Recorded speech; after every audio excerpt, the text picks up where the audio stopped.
आज आपण दसरा म्हणजे काय, दसरा का साजरा करतात, त्याचे महत्त्व काय आहे याबद्दल संपूर्ण माहिती घेणार आहोत। दसरा हा भारत आणि नेपाळमध्ये दरवर्षी नवरात्रीच्या शेवटी साजरा केला जाणारा एक प्रमुख हिंदू सण आहे। याला विजयदशमी, दशहरा किंवा दशैन या नावाने ओळखले जाते। हा सण हिंदू दर्शिकेमध्ये आश्विन महिन्यात 10व्या दिवशी साजरा केला जातो, जो सामान्यतः सप्टेंबर व ऑक्टोबर या ग्रहहीन महिन्यामध्ये येतो।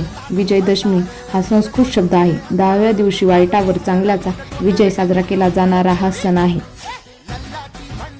विजयदशमी नेपाळ व भारतात वेगवेगळ्या पद्धतीने आणि वेगवेगळ्या कारणाने साजरा करतात। भारतातील काही राज्यांमध्ये विजयदशमी दिवशी नवरात्रीची समाप्ती होते।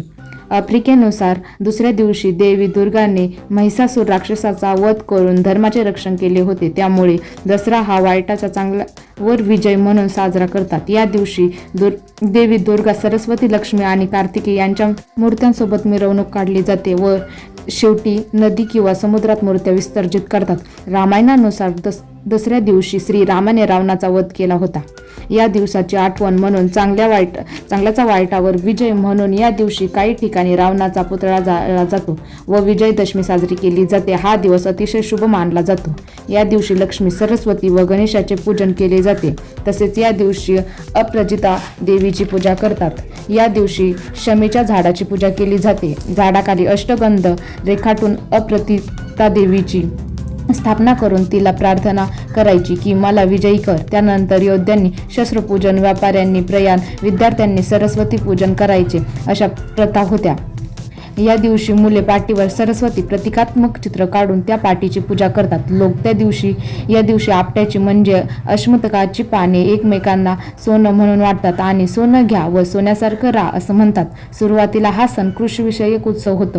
या दिवशी पेरलेल्या पिकाचे पहिले पीक घरी आणले जायचे व शेतकरी उत्सव साजरा करायचे। ग्रामीण भागात धान्याचा तुरा फेट्याच्या टोपीवर किंवा कानांवर खोसला जायचा। विजयदशमी हा 3.5 मुहूर्तांपैकी एक शुभ मुहूर्त आहे। या दिवशी नवीन कार्याची सुरुवात करतात। नवीन वस्तू व वाहने, कपड्यांची खरेदी व सोन्याची खरेदी करतात। या दिवशी शस्त्रे, वाहने, यंत्रे यांचे पूजन केले जाते। दसऱ्या दिवशी घराला आंब्याची पाने आणि झेंडूच्या फुलांची तोरण लावतात।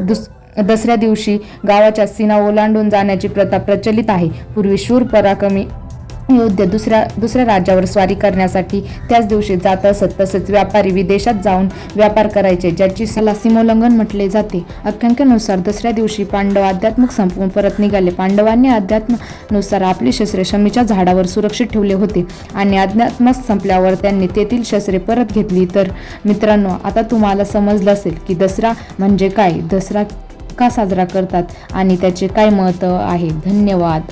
हा व्हिडिओ आवडल्यास आपल्या चॅनलला सबस्क्राईब करा।